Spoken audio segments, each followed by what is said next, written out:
Hey guys, today we're delving into the messiest relationship stories on Reddit. My husband and his two friends peed in the hot tub while I was sitting in it with them last night. Post by throwaway.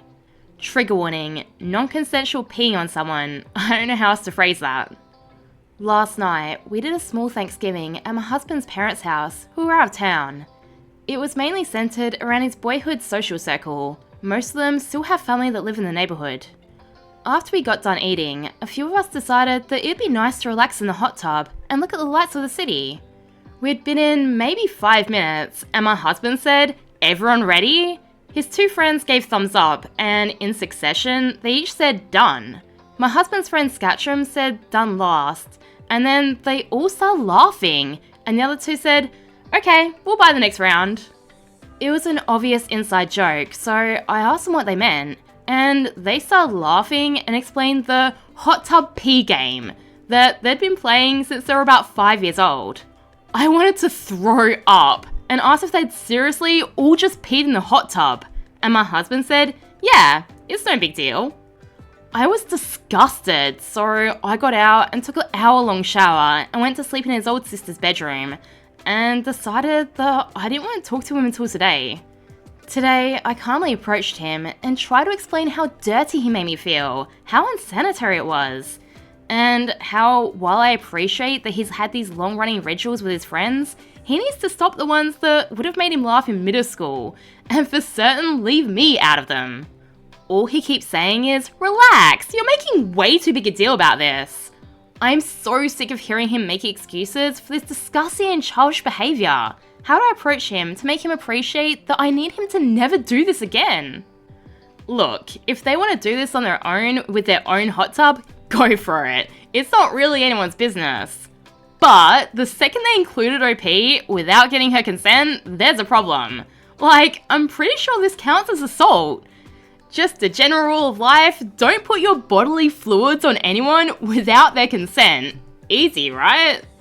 Competitive Cuddling says, "Next time you're on your period, mark his forehead with your blood, like Rafiki did to Simba to assert dominance." Update, 4 days later. We spent the whole day fighting about not only how it was disrespectful, but how he refused to even acknowledge my issues with literally being peed on. Around 10 PM, I told him that if he said, "You're making way too big a deal about this," one more time, I was gonna file for divorce. Well, he said it again. Almost like he was daring me. My mum and I are going to talk to an attorney today. My dad is a partner in his accounting firm and thinks that since we're young and don't really have much, the divorce should be really quick and simple. My soon-to-be ex-husband has tried to call God knows how many times to apologise, saying that he gets it now, but it's way too late for that. It was too late for that when he and his friends did the initial act. I have more self-respect than that. Seriously, was losing a wife really worth this gross little game? Dude's definitely not mature enough to be married. Hopefully next time he won't, pee on his wife with all his friends? How is this for real?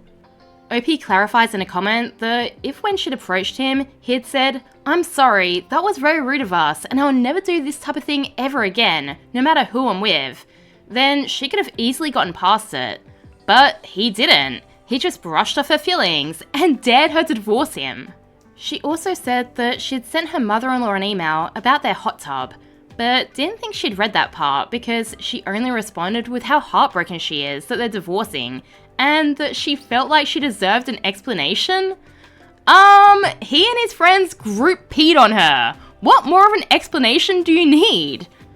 Alright, well, would this be enough for you to leave your partner over, or do you think that OP's overreacting? Let me know in the comments. And yes, I will totally judge you. Am I the a-hole to divorce my husband and leave him with the kid after finding out that I'm not biologically the mum? Post by throwaway. What?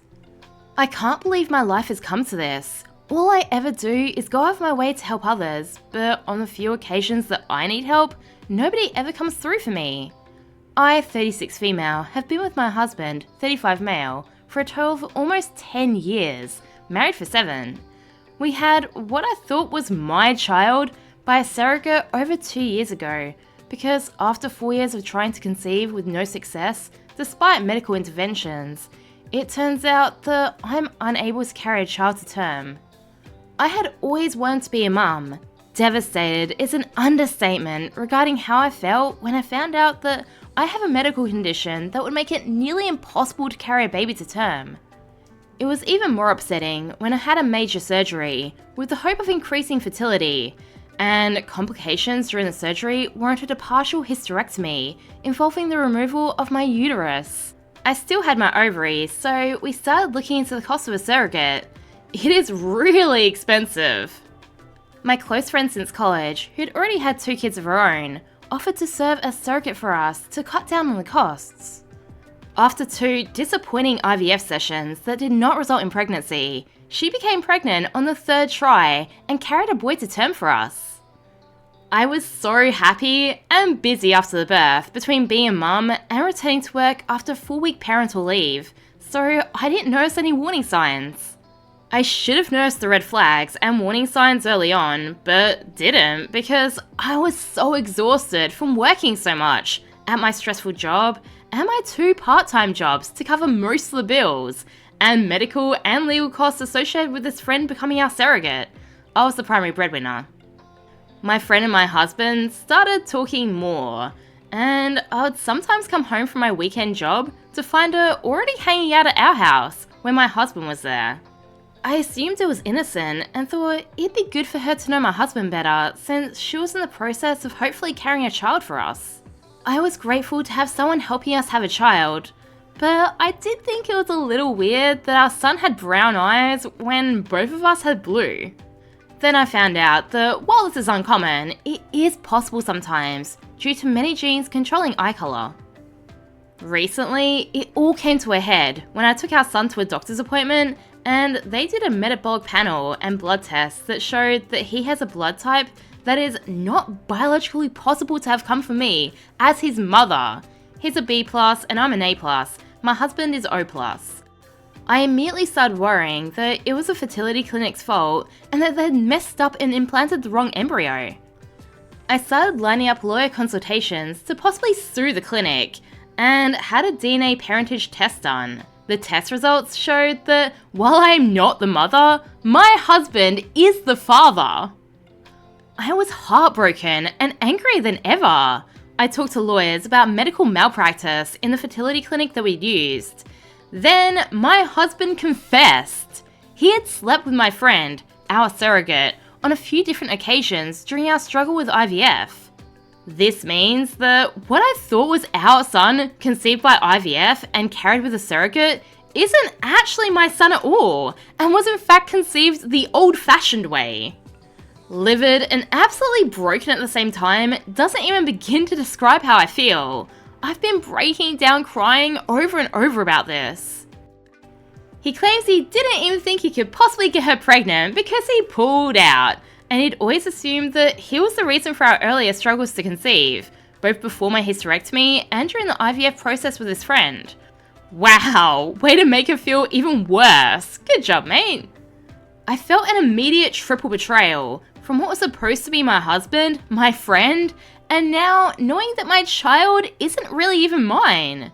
I immediately left home and left to stay at a hotel for a week before asking my parents to let me stay with them for a while. I left our son with him. So messy. Like, does he even count as her son now? Legally, the so-called friend could probably demand legal rights as the mother, given he is hers biologically. She conceived, carried, and birthed him without IVF. But Opie mentioned earlier that she's been working extra jobs to cover the medical and legal costs of having her as a surrogate. So can Opie sue her for that? Is that like fraud or something? I am now filing for divorce because he cheated and betrayed me in the worst possible way. I've also cut off my friendship with my friend, the surrogate, and feel afraid to trust anyone now. I've seen a divorce lawyer to see about giving up my legal rights to this kid, so I don't have to face such betrayal or owe child support. Oh my god, I didn't even consider that she might have to pay child support for a cheating ex as a fairchild. Can you even imagine that? My husband and my friend/surrogate admit that they were wrong and keep apologizing, but also called me immature and heartless to just give up on my son like that. What?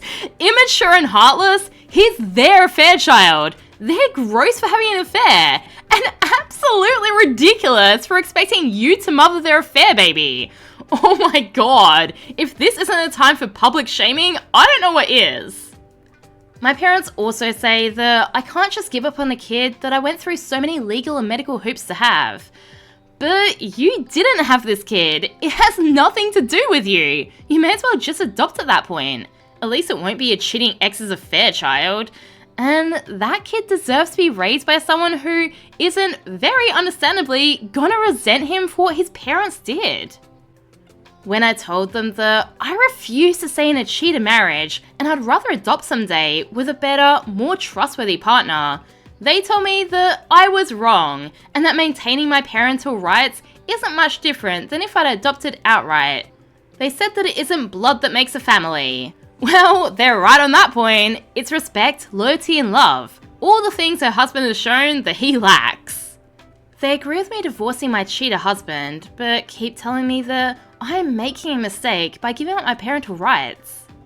Some of my other friends agree with what I'm doing. A few admitted that they wouldn't be big enough to swallow their pride and care for an affair baby, or to see daily reminders of my friend/surrogate's betrayal every time they look at her son. Yeah, see, this is what I'm saying. You don't think the kid will sense that, even if she does try her best to not let him see any of the resentment? And this whole thing is just because the husband and her so-called friend don't want the responsibility of raising their own child. They're the ones being immature and heartless. I just want a clean break, a fresh start. I'm also looking at relocating several states away. Am I the a-hole for giving up my parental rights in a divorce because a kid I paid a lot of money to have born by surrogacy isn't biologically mine at all, but the surrogates? Absolutely not. Very easy not the a-hole. You should also sue for the money you spent on the medical costs of a pregnancy and birth, since you did so under false pretenses. And any money you paid her to act as your surrogate, cause she didn't actually surrogate for you at all. That was just her kid. Update.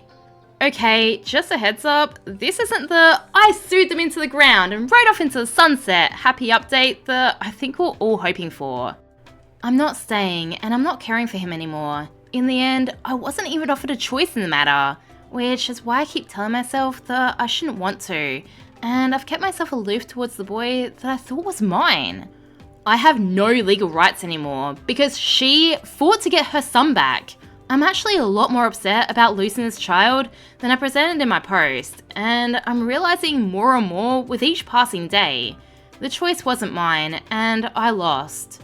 I posted that I wouldn't want to be the sucker raising someone else's kid as more of a cope than anything. She got to have her kid, he left me, and now I'm stuck with nothing. In the comments, she also reveals that this wasn't his only affair. She found out that he'd been cheating on her for most of the time that they'd been trying to get pregnant. And he blames her working so much and paying for everything and her obsession with trying to get pregnant as what pushed him to do it. Any excuse, right? Cheaters will always find an excuse to cheat. I know this update sucks, but I really do think OP will be okay. She now knows who her real friends are, who she can count on, and she can leave these toxic cheaters behind.